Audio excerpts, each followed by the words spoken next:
Hello again and welcome to Shed Talk, my weekly magazine video series looking at the keeping, breeding and showing of cage birds with a particular focus on the exhibition style budgerigar. Well, in this episode I thought I would do is just update you on the two cages we didn't look at in the last episode. So that would be cage number 1 and cage number 3. In the last episode we looked at the all of the young birds. If you haven't seen that, I spoke a little bit about I trying to identify the colour and whether I thought they might be any use. These were the young birds that are still in the breeding cage. If you haven't seen that, then go back and take a look. And like I say, in this one, what I thought we'd do is just update you on the other two breeding cages. The other thing we'll do is I've had a number of people just occasionally over the last few months ask me about my breeding cage setup. And I know I've done that I think about a year ago or a year and a bit ago, but save people going back, I thought I'd talk again about how I what the setup is in my breeding cages and my thoughts on why I do it. Won't work for everybody, but why I do it. Anyway, let's start off by looking at cage number 1 and then we'll move on to cage number 3. So cage number 1, which is the cage behind me, you can see the cockbirds and opaline yellow-faced sky blue, and we've crossed that to a opaline cinnamon grey-green hen. The cockbird has been in the cage previously and we know that he was capable of filling eggs. The hen, I've just put her, well, she's been in there now. This is a new hen for him. And so far we've got 6 eggs in this nest box, and those of you that follow either the Facebook page or the Instagram page will know that this cage has now got at least 3 full eggs in there. It's been a bit hit and miss with the filling of the eggs, so it was like let's double check. So the first 2 were full, then we missed one, and then the 4th was full. Then there was a little bit of a gap where about 4 days where she didn't lay, and then she laid the final 2 eggs. So I'm hoping that those final 2 eggs will also be full, but it's a bit early yet for me to tell. But you know, at least we've got 3 full eggs off of this particular cockbird. I do like this cockbird. He's not the biggest of birds, so he's quite a narrow bird. When I say not big in terms of bulk, he's not the biggest of birds. So he's quite a narrow bird, but he has a really nice, I think, a really nice style about him. And of course, he is split for Ino, so he was off of the Lutino that we had last year. So he is split for Ino. So there is a chance that we could get some Inos off of this, out of those 3 eggs. So and maybe in the next episode I'll talk a little bit about percentages for all the chances of them getting that. Getting an Ino off of this pair. Anyway, so that's this pair, all going well at the moment. We've got another, I think it's about another 3 or 4 days before we're expecting the first egg to hatch. So, you know, touch wood, in the next episode we can have an update on this and we will have, hopefully, some chicks. So that is cage number 1. The other cage we didn't update on was cage number 3. So we'll just nip across and have a look at that cage now. So the other cage that we didn't update on previously is cage number 3, and this is a dark green dominant pied cockbird. It was an outcross that I got and bred quite well for me last year, you may remember. But is reaching the end of his, I think, his breeding usefulness. So I'm hoping to get another round or maybe a couple of rounds off this bird this year. And we've paired him to a dark green. Now the dark green has been in this cage a little while, and so far, so we originally we paired her to a grey-green cockbird, a nice grey-green cockbird, but unfortunately that cockbird has never filled an egg and didn't manage to fill any with this hen either. Second round, again, all the eggs were clear in this round. Now we know this cockbird can fill eggs, so when I say the second round she's had, but with a new partner, if that makes sense. Anyway, so we know that the cockbird can fill eggs, so I'm beginning to wonder whether this hen maybe is not going to produce for us, but they're getting on really well. So I'm going to let them go, let this pair go for one more round. If we don't get anything out of this hen, I'll just make a note in the breeding records that she's not, or that she doesn't appear to be capable of having full eggs. So, and I may or may not use her again, or try her one more time, maybe later on or next year perhaps, with another cockbird. She's quite a nice looking hen. Anyway, so that's where we are with this. I've removed all the eggs from the nest box. I did that over a period of time, roughly as they were due to hatch. I topped the nest box up again to give her something to do, so that she doesn't spend her whole time just sat in there looking for the old eggs. She is going into the nest box, but she hasn't started clearing it again yet. It took her a little while the last time. What she does do, and it's really annoying, is she clears the seed dish.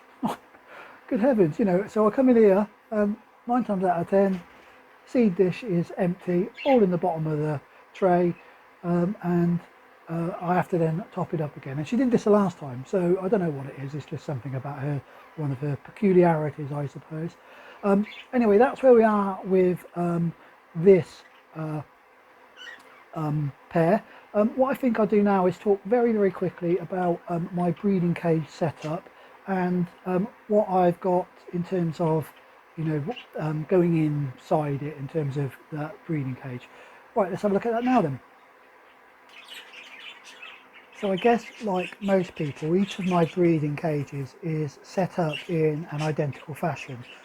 This makes it easier for me in terms of my routine of I know what's in there and what I'm changing and what I'm not, but also easier for the birds. So if they move between one cage and another, what's in there and where it is tends to be identical. I'll start then with the water. Now the water or the water drinkers that I use is the Flowmatic type, and I use the small ones. You can see one behind me. The reason I use the fairly small, I suppose I might call them mid-size drinkers, is because I find otherwise, if I'm putting any additives in there, and we'll talk a little bit about additives in a second, but if I'm putting any additives in there, I find it gets wasted when I'm changing the water, you know, every day or every other day. So that's why I use the smaller drinkers. I tend to change these, like I say, every day.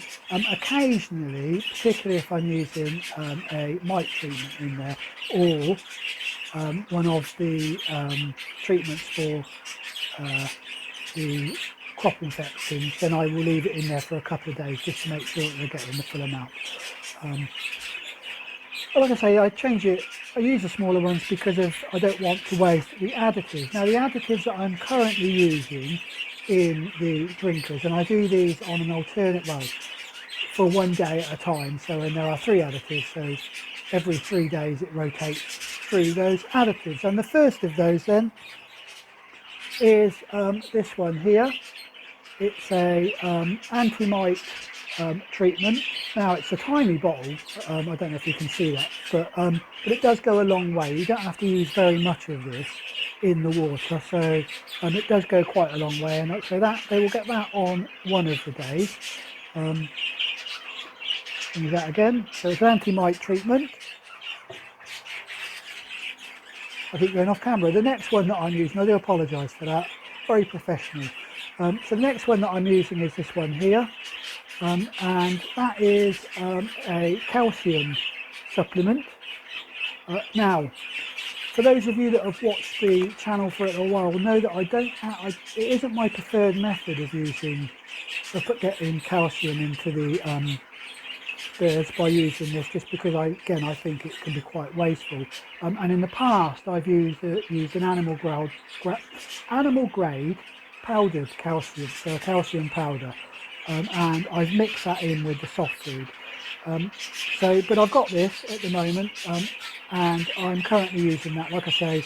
So every 3 days they will get a top up of that in their water, and the final day, or the third day, is they will get this here. So the Aviform Gold Advanced. So they'll get that in their water as well. So like I say, every 3 days that will rotate around. So those are the additives that I use in there. I did have, or previously, only because I got it as part of a special offer pack, some additive that helps with the lungs and the breathing, and I may well go back to that. It does smell really, really nice when it's in the drinking water, so I might go back to that. Whether I saw any improvement or not, I don't know. Like with all of these, you don't really tell unless you can do a long time experiment, I suppose, with, you know, with one bird, get a group of birds getting a group of birds not. Anyway, waffling again. Right, so that's the additives that I use in the water. Now the water is normally where you see it behind me on the cage that's directly behind me, in that place there. It's just a little bit to the side of where the food dish is. I do that because otherwise you tend to get, when they're some of the birds when they're drinking tend to try and splash it a little bit, and it gets in the feed dish that's a bit further below. So that's where it is. However, when chicks jump the box, or when I think they're about to jump the box, what I do is I move the drinker down to the bottom of the cage. So you can see it in this picture here, so it's on the bottom of the cage. And that just means that the chicks that are not yet perching can find the water and start drinking it. Only reason why I do that, I just move it down. Once they're perching, I move it back up again.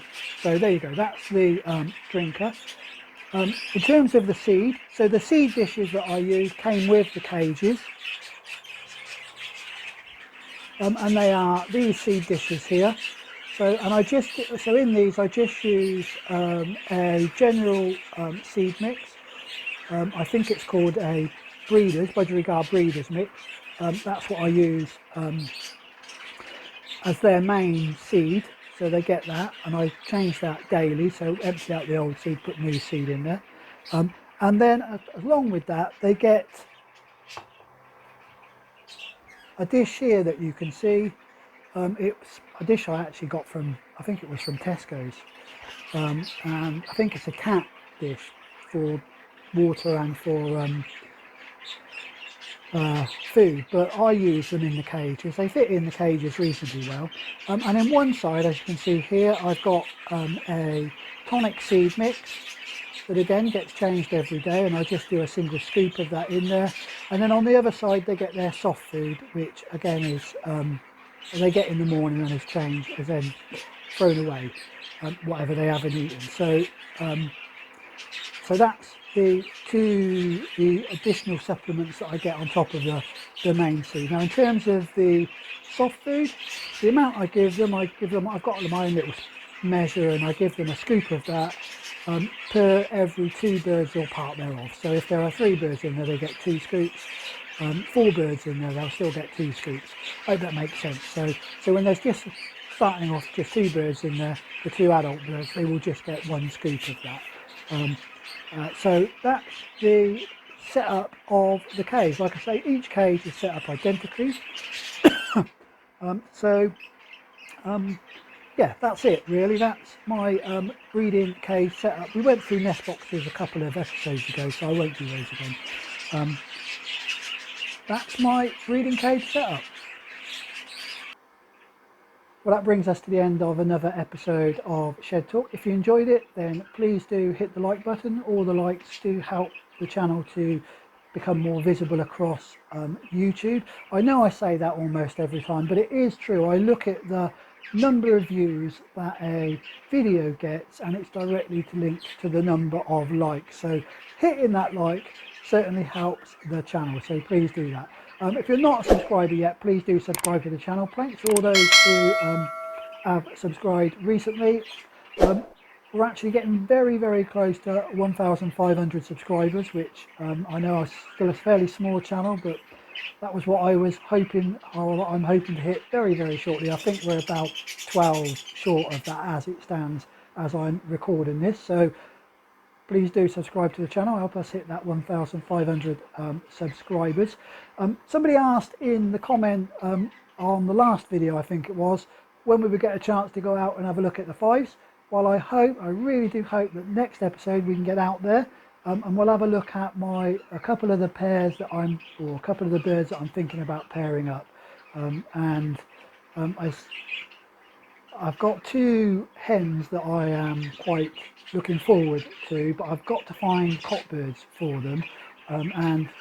Unlike the budgerigars, where you just have to worry about, you know, what they look like in terms of not doubling up on faults and stuff, with the fifes, you've got, if they're a buff coloured bird or buff feathered bird, you've got to find them a yellow feathered bird, and so on. I'll talk about that in the next episode. Anyway, there we go. I was waffling on a little bit too much there, wasn't I?